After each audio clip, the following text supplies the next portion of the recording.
Welcome to It's the Economy. Today we explore how real estate sales did during the just gone by festive season. The only data we have is from Knight Frank on Mumbai, which says Mumbai city saw a huge 30% rise in property registrations between Navratri, that is October 15, until Bhai Dooj. So it's October 15 to November 15 data 2023.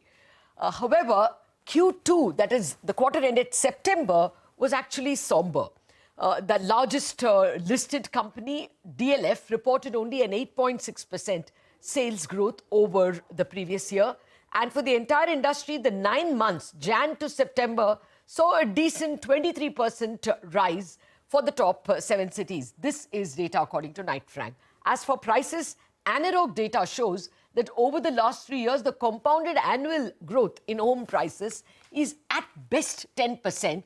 For pockets in the city of Hyderabad, that's the best. For cities like Delhi-NCR and Mumbai, the 3-year price growth is a more modest 5 to 8%. But all these are numbers up to September 30. We believe we have had a very good festive season. So let's ask two experts who join us today. Ashok Kumar Tyagi, Managing Director at DLF, and Prashant Thakur, the Regional Director and Head of Research at Anarock. Gentlemen, thank you very much for your time. And Mr. Tyagi, deeply grateful that you could find time. Wanted to know about the festive season sales from you. September was okay quarter, just 8.6%. Does the festive season completely change your calculations? So, good morning, Latha. In all fairness, the reason why our growth in the first our sale in the first half have been relatively, moderate at 2,000 crores plus per quarter is because most of our launches were rear-ended into the second half. So we have hopefully one major launch and two medium-sized launches, lined up for this quarter, and possibly one more major launch next quarter. So the first half and the second half journeys would look reasonably different. We had given a guidance of ballpark about 13,000 crores of sales, 13,000 across the year, which means basically about 30% in the first half, 70% in the second half. The festive season actually, the second half, which is October to December and the Jan to March, both quarters actually have traditionally been strong quarters. We didn't have any new launches that we had in the last couple of months in all fairness, so most of our sales have been off the inventory that we had across segments, and those continue to be strong. But the market and the entire sales velocity of most of the players, at least in NCR, are very strong. The same thing we are seeing in the other active market where we are, which is the Chandigarh Tri-City. We are also seeing traction in smaller geographies like Indore and Lucknow. And clearly, we are lined up, as a company and I think as an industry, into a countrywide buoyancy of sales continuing for at least hopefully some more time. Okay, I'll come to you to ask you whether you want to therefore up your guidance. But since you touched on the industry, let me get Prashant on that. Prashant, you'll have given us just some price data and indicated that pockets in Hyderabad are doing very well, Gachibowli and Kondapur areas, and some pockets in Bangalore. But what are volumes looking like? Do you have a number for the festive season so far, that is October 1 to November, mid-November? So, Latha, let me give you a picture of the top 7 cities that we cover. So, if we talk about the year 2022, which was, as per sales, it was a new peak that we formed. We, sold close to 364,000 units. And then just to, draw a parallel that how strong we are as of now, as of 9 months of 2023, we have already sold 349,000 units, which is, I think, sorry, can you repeat that? So as of 9 months, so in 2022, where we formed a new peak in terms of sales, the figures of sales were 364,000 units. And, if we talk about only 9 months of 2023, we have already crossed 350,000. Okay. So I think as of now, we have seen a very strong sales momentum. And by end of 23, which is, I'm talking about calendar year. Prashant, I'm asking you only of festive sales. 9 months, we have your data. Would you have anything for the 45 days? Yes. For example, in Mumbai, close to 30,000 units were sold.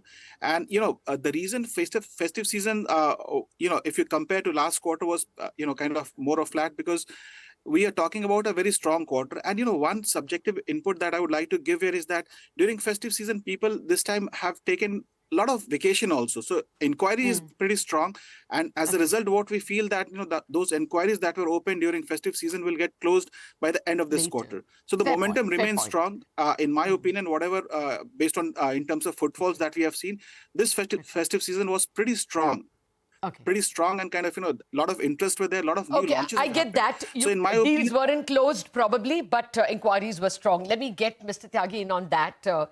How were the numbers from October 1 onwards? We have your data till September 30th, Mr. Tyagi. And therefore, would 13,000 crores be bettered? Would you want to change your guidance?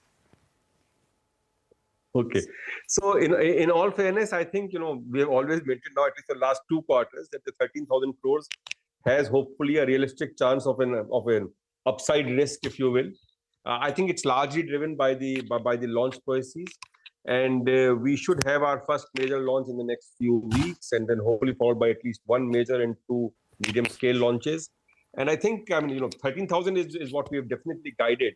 Hopefully, by the time we close our Q3 and come back for the Q3 results, we can update you if hopefully we are looking at a slightly higher number now. Okay. And where is the upside risk coming from? Which regions? And is it price or volume? So it's both.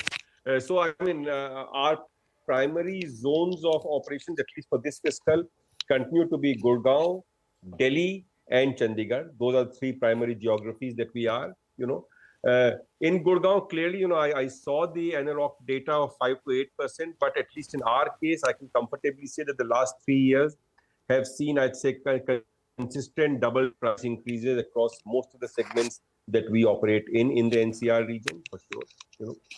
So I think we'll have, when I say the launch pipeline for us is predominantly in this fiscal, driven by Gurgaon, Delhi, and Chandigarh. Next fiscal, we should hopefully have our launches coming up in Chennai, Goa, and Mumbai to bolster the NCR geography.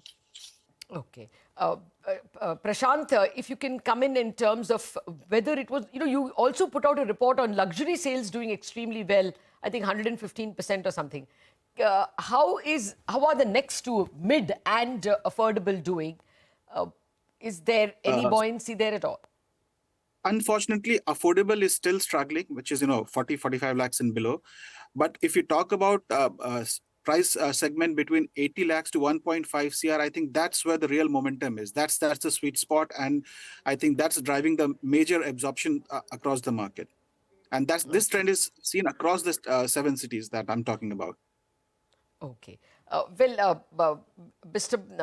Tyagi, very quickly on, rental. How are the trends? I think you said the exit rental for FY24 would be 5,000 crores. I don't know if it's a research report or whether it's your own number. But is that also showing an increase, or is that more steady? Will there be any resets? So, Latha, Latha, honestly, you're right, our exit rental for fiscal 24 should be annualized at about between 4,800 to 5,000 crores a year. That's a fair number. The rentals of retail have clearly bounced back, retail footfalls, retail earnings, retail sort of revenues per square foot. All of those are now, in all fairness, way ahead of the pre-pandemic levels as well. Commercial, as you know, the office leasing had a slow time during the pandemic. It's bounced back. Now we are back to, really where we were. People are going in for their annual escalations. The only sub-segment which continues to slightly be slow is the SEZ segment, because, the SEZ tax holidays have been done. And I think for the last year and a half, the industry has been waiting for the government to issue some amendments to the SEZ guidelines, which hopefully should be coming sometime. And I think that is the reason the only sub-segment which is currently slightly struggling is the SEZ sub-segment. Otherwise, excluding SEZs, our vacancy levels are in the mid-90s. But including SEZ, I think they are still around 90%. Okay. Of course, your price experience has been different. But Prashant, what has been the price increase experience, it gives me very anecdotally a feeling that Mumbai is oversupplied. And therefore, even if people quote a high price, transactions may not be happening at that price. What's your sense about price increases in FY24 for all segments, luxury, mid and affordable? See, Latha, somewhere you're right. See, we have seen a good amount of run up in the price, but we also need to understand that there was a lot of catch up that was happening. So prior to COVID, when industry was kind of stagnating, the price didn't go anywhere for almost 7 years. So there was first element was a lot of catch up that has happened, but we should not forget that the kind of sales momentum we have seen, and also because of that, there's a huge drop in the inventory overhang.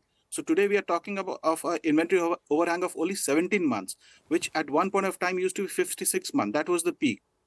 And we are also seeing a huge spike in delivery and completion of projects. So by end of 23, the industry is expected to deliver 5.6 lakhs of unit, which is 39% higher than last year. So this has led to a limited inventory in the market. And since completion is happening, launches were pretty kind of I would say slightly lower than the absorption. That's the reason we have seen a huge spike in land acquisition, which has resulted into 30 to 35% in increase in land cost, which definitely will be baked into the product. But, after a certain extent, when all this supply hit the market, I feel that the prices will start to kind of, moderate. But I think as of now, these are fundamental reasons behind the price that we have seen going up.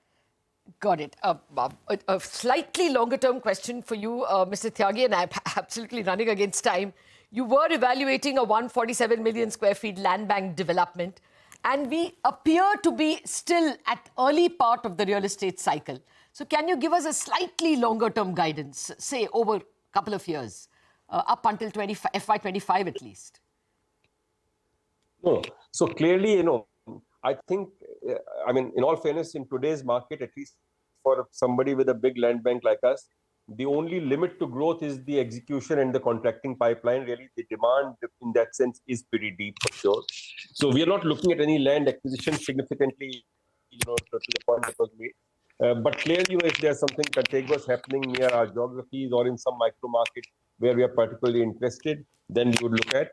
But the land bank or the land development potential, Lataji, is really being boosted by the FSI relaxations that most state governments have come up in the last 5 to 8 years. So where you could earlier build like a FAR of 1.75, you can today go 3.5. So on the same acreage, the entire development potential has gone up. Not all of it is necessarily utilizable, but clearly when we say 147, this does not bake in the complete FAR potential that is available on the land banks that we have. Okay, yes, that's seen in the traffic, isn't it? Mr. Tyagi, you must forgive me this, but there was a story of an ED search and your company said it was not anything to do with you, but would you want to clarify? Of course. So as we mentioned, apparently the ED has been investigating another NCR developer for the last 6 odd months. I presume when they went through their books, they came across transaction with us, and they came across transaction with some other real estate developers who also had a transaction with us. So they came to our offices last Thursday, if I'm not mistaken, and they went through our records. Basically, we had sold a parcel of land to Supertech, I think about 10 years back in the new Gurgaon geography. That was completely concluded. And with another developer that they were investigating, we had purchased, I think, 2 or 3 parcels of land between 2007 and 2012. And so I think we gave them all the sale deeds and everything else that they had got. So it was just a cross-checking. Yeah. Oh, it was just a cross-checking. Thank you very much, Mr. Tyagi and Prashant. So clearly, start of a real estate, early stages of a real estate cycle, and 147 million square feet, not counting likely increases in FSI. So it looks like things are going great. And upside surprise to that 13,000 crore guidance that DLF gave us at the end of the Q2 numbers. On that positive note, wrap up on Bazaar. Chartbusters up next.